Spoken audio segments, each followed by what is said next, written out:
Hero Dhanush, Aishwarya చట్టపరంగా విడిపోయారు. తమ 18 ఏళ్ల వైవాహిక జీవితానికి స్వస్తి పలుకుతూ విడిపోవాలని నిర్ణయించుకున్నట్టు వీరిద్దరూ 2 ఏళ్ల క్రితమే ప్రకటించారు.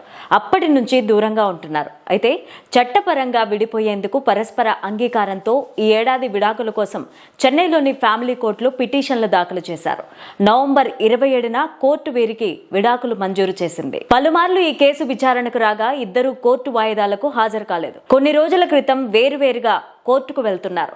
కొన్నాళ్లుగా తామిద్దరం విడిపోయి ఉంటున్నామని, విడాకులు తీసుకోవడానికి నిర్ణయం తీసుకున్నామని కోర్టుకు తెలిపారు. కలిసి ఉండాలని అనుకోవడం లేదని తమ నిర్ణయాన్ని స్పష్టం చేస్తూ విడిపోవడానికి గల కారణాలను వివరించారు. ఇరువురి వాదనలను విన్న చెన్నైలోని ఫ్యామిలీ కోర్టు తాజాగా వారికి విడాకులను మంజూరు చేసింది. దీంతో వీరు చట్టపరంగా విడిపోయినట్లయింది. వీరిద్దరికీ 2 పిల్లలున్నారు. యాత్ర, లింగ. వీరి భవిష్యత్ పైన ధనుష్, ఐశ్వర్య ఇద్దరు బాధ్యత తీసుకోవాలని కోర్టు ఆదేశించింది. పిల్లలతో ఇద్దరు సమయం గడపాలని స్పష్టం చేసింది. కోర్టు విధించిన షరతులకు ధనుష్, ఐశ్వర్య అంగీకరించారు. సూపర్ స్టార్ రజనీకాంత్ పెద్ద కుమార్తె ఐశ్వర్య హీరో ధనుష్తో ఏర్పడిన పరిచయం ప్రేమగా మారింది.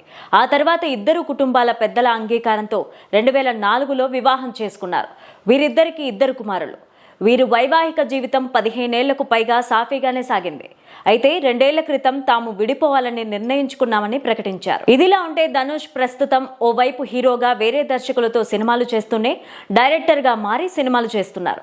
ధనుష్ డైరెక్షన్లో వచ్చిన రాయన్ సినిమా 150 కోట్లకు పైగా వసూలు చేసి తన కెరీర్లోనే బిగ్గెస్ట్ హిట్ మూవీగా నిలిచింది.